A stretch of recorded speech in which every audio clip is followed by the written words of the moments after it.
Hello everyone, my name is James and this is Real Biased Gaming. Do you remember a game you played based on a movie or a storied world that you love? A game that didn't try and reinvent anything, it just put you into the story of that world and let you play around.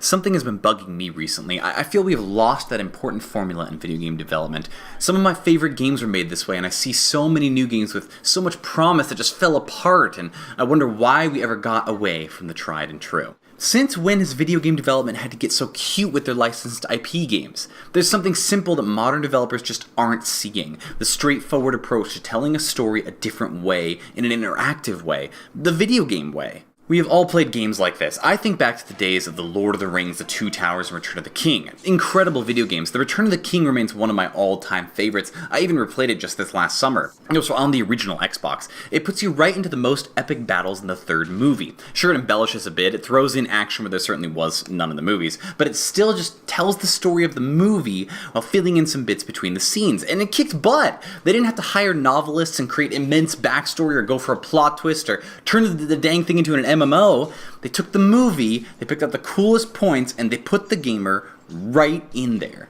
Another game that did this exceptionally well was the game Enter the Matrix. You played as two characters that were barely in the movies, but their story runs right alongside the movies and gives them amazing amounts of depth and color. Again, no wasted time on trying to be epic or cute, just a game that takes you to all the places you go in the movies, with bullet time like the movies and characters from the movies. There was an epic car chase in the second movie, right? And you get a car chase scene in the game. There's a scene at the end where you run away from the machines in the real world. Same thing happens in the game. It's simple, it's perfect. A third example is from even longer ago. Games like Battle for Naboo and Rogue Squadron for the Nintendo 64. These games weren't exactly step for step with their movies, but they weren't off in another dimension trying to be popular and artistic with their stories or gameplay.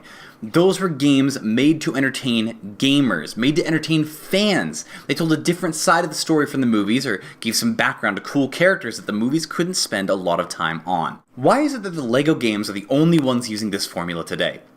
LEGO Star Wars or Indiana Jones and Lord of the Rings, these were all very successful games in their own right, and their narratives rarely deviate from their parent content. LEGO branches out by adding a lot of their own formula for humor, but that actually adds to my point, is that because they don't have to come up with a brand new game or get super ambitious with their storytelling or mechanics, they can add in their own bit of entertainment to the perfectly substantial structure of these stories. As a nerd, you and I both know we get the itch to enjoy our favorite stories again. We want more. Sometimes I want to read the Lord of the Rings books or watch the movies again, but sometimes I want something different. I don't necessarily want to play 20 plus hours on Shadow of Mordor right now. I just want to experience that one scene or that one section of the story. And there's no simple game for that with new franchises. Speaking of new franchises, like the new Star Wars movies. There are other examples, but we'll focus on the new Star Wars movies. Why are the Star Wars, The Force Awakens, or Rogue One not games? The Light knows there's plenty of action in both movies, but no, there's only a LEGO game for The Force Awakens, and Battlefront was the only game to have content from Rogue One. You can see my full thoughts on Battlefield 1's lack of content in another video, but that game could have had some real single-player stuff that captures the narrative experience of Rogue One, the narrative and the action experience. Why didn't it? Thanks for watching, everyone. Let me know what games you've played that went step for step alongside a movie or story that you really enjoyed. Can you think of any half-decent recent examples? Check out the live stream at twitch.tv/realbiasgaming and drop your opinions in the comment section below. Make sure to subscribe for more gaming news and content. Once again, my name is James and this is Real Biased Gaming.